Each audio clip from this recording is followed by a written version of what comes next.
Africa. Well, let me ask you, Ambassador, let's take Niger for a moment. President Mohamed Bazoum is a popular president in the West.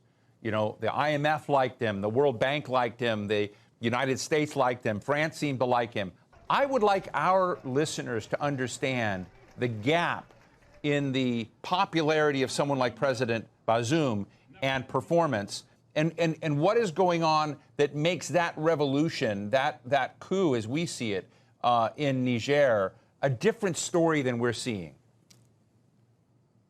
The performance that you're talking about is the performance of what Nigerian minerals are doing to French education, to French healthcare, to French infrastructure. You tell me, why is it that 95% of Nigerian uranium is powering over 30% of France, while over 70% of Nigerians have no electricity? How is that okay?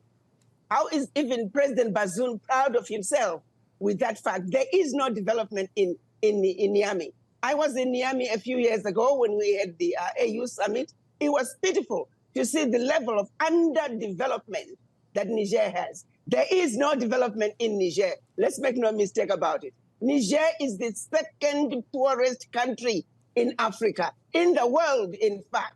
So how can President Bazoum be proud of himself? What development is he talking about?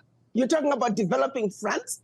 There is no development in Niger, one of the poorest countries on earth. And of course, IMF would love them. World Bank would love them. France would love him because he is allowing the pilferage, the exploitation to continue.